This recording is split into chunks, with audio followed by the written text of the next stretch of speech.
기억 상실은 시작일 뿐이었다. 이제 여왕의 진짜 게임이 시작된다. 제가 화재보험금을 수령한 기록이 있어요? 66회에서 폭풍이 일었다면 67회는 그 폭풍의 눈이 열리는 순간입니다.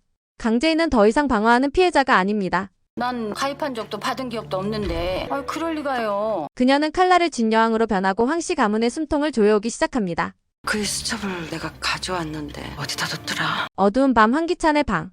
전날의 흔적처럼 와인잔 2개가 탁자 위에 놓여있고 침대 위에는 얇은 담요가 흐트러져 있었습니다. 정말 아무것도 기억 못하는지 확인하고 싶었습니다. 남편과 듣는 게 낫지 않을까 해서요. 두 분이 이렇게 있는 거 보니까 정말인 것 같네요. 방 안은 적막했지만 그 적막은 오히려 무언가를 웅변하는 듯 묵직했습니다. 스릴 넘치시겠어요? 누가 진짜 아내일까 궁금하네요. 강재인은 창가에 서서 커튼 사이로 스며드는 희미한 달빛을 바라보다가 천천히 미소를 지었습니다. 그 미소는 기쁨도 슬픔도 아닌 계획이 맞아떨어질 때의 차갑고 계산된 곡선이었죠. 이 정도면 충분하겠죠. 낮게 흘러나온 그녀의 속삭임은 공기를 갈랐고 방 안의 정적은 더욱 팽팽해졌습니다. 그녀는 천천히 고개를 돌려 거울을 바라봤습니다. 거울 속의 자신은 익숙한 강재인이 아니었습니다. 눈빛에는 복수의 결의가 불타고 있었고 그 결의는 그 방을 숨막히는 무대로 바꾸고 있었죠. 실제로 무슨 일이 있었는지 진실은 아무도 모릅니다. 그러나 그 방의 공기는 이미 무언가가 있었다는 확신을 심어주기에 충분했습니다. 와인의 향, 뒤엉킨 담요, 그리고 그녀의 침착한 미소 하나하나가 그날 밤을 암시하는 증거였죠. 그녀의 손끝이 와인잔을 스치며 잠시 멈췄습니다. 그 작은 동작조차 의미심장했고 마치 다음 수를 준비하는 장군의 손놀림 같았습니다.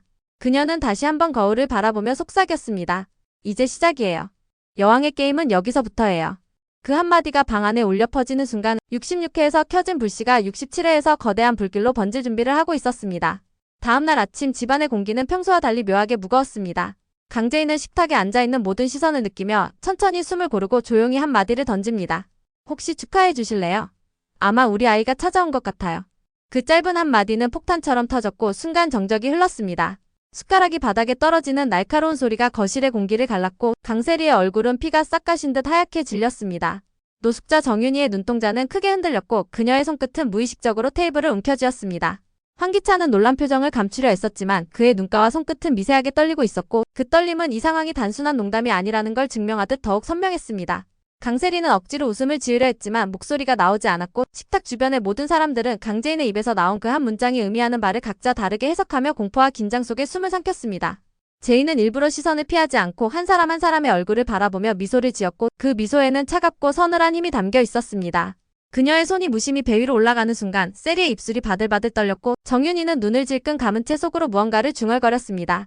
그 한 장면만으로도 이 집안의 권력 구도가 송두리째 흔들리는 소리가 들렸고 평소 당당했던 황기찬조차 그 말을 확인할 용기를 내지 못한 채 숨을 고르고 있었죠. 이 아침의 한마디는 단순한 선언이 아니라 복수의 신호탄이자 심리전의 시작이었습니다. 같은 시각 김도윤은 깊은 밤의 골목길을 걸으며 박지수에게서 건네받은 USB를 손에 꽉 쥐고 있었습니다. 그 작은 장치가 담고 있는 무게는 단순한 금속 덩어리가 아니었죠. 어둠은 그의 발걸음을 더디게 만들었고 숨소리마저 조심스럽게 울렸습니다.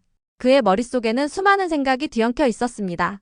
이걸 공개하면 누가 무너지고 누가 살아남을까? 그리고 제인은 이 전쟁에 어디쯤 서 있을까? 갑자기 바람을 가르는 발자국 소리와 함께 그림자가 나타났습니다. 몇 명의 괴한들이 순식간에 골목 양쪽을 막으며 도윤을 둘러쌌습니다. 차가운 긴장감이 공기를 가르며 퍼져나갔고 그의 손에 힘이 더 들어갔습니다. 심장이 쿵하고 떨어지는 듯한 소리와 함께 그는 본능적으로 몸을 낮추고 주변을 살폈습니다. 그리고 그 순간 골목 끝에서 들려오는 낯익은 발소리. 낮고 단단한 굽소리가 점점 가까워졌고 어둠 속에서 한 줄기 빛처럼 모습을 드러낸 건 강재인이었습니다. 달빛이 그녀의 얼굴을 스치며 차갑게 빛났고 그녀의 입술이 천천히 열렸습니다. 이제부터 우리가 시작할 거예요. 그 목소리는 낮지만 강력했고 공기를 울리는 힘이 있었습니다. 도윤의 눈과 제인의 눈이 마주치는 순간 잃어버린 시간의 조각들이 한순간에 이어졌고 두 사람 사이에 묵직한 전류가 흐르듯 긴장감이 감돌았습니다. 복수의 불씨가 다시 연결되는 그 짧은 찰나 골목의 공기는 숨을 쉬는 것조차 버겁게 만들 정도로 무거워졌고 이제부터 시작될 거대한 전쟁의 서막이 조용히 울려 퍼지고 있었습니다. 병원에서는 정윤희와 최자영의 전쟁이 본격적으로 타오릅니다.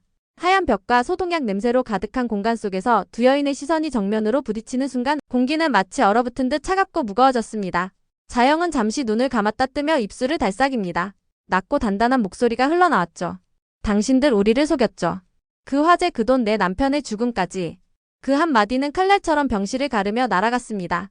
정윤희의 얼굴은 피가 빠져나간 듯 하얗게 질렸습니다. 그동안 감춰왔던 비밀이 한순간에 벗겨지는 듯했고 그녀의 눈동자는 급격히 흔들렸습니다. 침대 옆에 서 있던 노숙자 정윤희의 손끝도 떨리고 있었고 무의식적으로 시트를 움켜쥐는 손가락 마디에는 하얀 기운이 돌았습니다. 그 떨림에는 단순한 놀람이 아닌 두려움과 죄책감이 섞여 있었고 그 감정은 방 안을 전염병처럼 퍼져나갔습니다. 자영은 한 발 더 다가서며 말을 이었습니다. 내 남편이 죽던 그날 난 아직도 그 냄새를 잊지 못해요. 연기와 절망 그리고 배신. 그녀의 눈에는 눈물이 맺혔지만 그것은 슬픔의 눈물이 아니라 분노와 결의가 섞인 눈물이었습니다. 정윤희는 시선을 피하며 낮게 중얼거렸지만 목소리는 제대로 나오지 않았습니다. 그건 내가 생각하는 그런 게. 그러나 자영은 그 말을 끊었습니다. 아니요. 이제 변명은 필요 없어요. 진실은 이미 내 앞에 있어요. 그리고 당신들 그 죗값을 치르게 될 거예요. 그녀의 한마디 한마디가 돌덩이처럼 떨어질 때마다 병실의 공기는 더 무겁게 내려앉았고 숨소리마저 거칠게 변했습니다. 숨겨왔던 과거의 죄가 서서히 수면 위로 올라오고 있었고 그 파장은 단순한 과거의 폭로가 아니라 한 집안의 운명을 송두리째 흔드는 전쟁의 시작을 알리고 있었습니다. 한편 강세리의 불안은 절정에 달하고 있었습니다. 밤새 잠을 이루지 못한 그녀의 눈가는 붉게 물들어 있었고 손끝은 떨리고 있었죠. 식탁 위에서 긴장감이 서서히 높아지는 가운데 결국 세리는 더 이상 참지 못하고 자리에서 벌떡 일어나 외치듯 환기찬을 향해 소리를 질렀습니다. 제인이 우리 다 속이고 있어. 저 건 기억 상실이 아니야. 그녀의 목소리는 절박했고 그 안에는 두려움과 분노가 동시에 섞여 있었습니다. 마치 자신이 무너지고 있다는 사실을 스스로 인정하는 듯한 울부짖음이었죠. 순간적으로 공기는 얼어붙었고 주변의 모든 시선이 그 두 사람에게 향했습니다. 환기찬은 그녀를 똑바로 바라보며 잠시 숨을 고르고는 낮고 단단한 목소리로 대답했습니다. 세리, 지금은 내가 조용히 하는 게 우리 모두를 살리는 길이야. 그 목소리는 차갑고 단호했으며 마치 판결을 내리는 재판관 같았습니다. 그 한마디는 세리의 심장을 무겁게 내려앉게 했고 그녀의 입술은 파르르 떨리며 더 이상 아무 말도 이어가지 못했습니다. 그 말은 단순한 충고가 아니었습니다. 그것은 세리를 향한 경고였고 동시에 집안에서 그녀의 위치가 얼마나 위태로운지 드러내는 선언이었습니다. 세리는 주저앉듯 의자에 다시 앉았지만 눈동자는 흔들리고 있었고 손은 무의식적으로 테이블을 움켜쥐고 있었습니다. 그 작은 떨림 속에 담긴 고립감과 절망은 주변 사람들까지 숨죽이게 만들었죠. 이 장면은 단순한 부부의 갈등이 아니라 권력 구도의 균열과 심리전의 한복판이었습니다. 그리고 그날 이후 세리는 더 이상 이전의 세리가 아니었습니다. 그녀는 완전히 고립된 채 자신만의 싸움을 준비해야 하는 또 다른 전쟁의 문 앞에 서게 된 것이었습니다. YL그룹의 대회의실. 김도윤은 기자들 앞에 서 있습니다.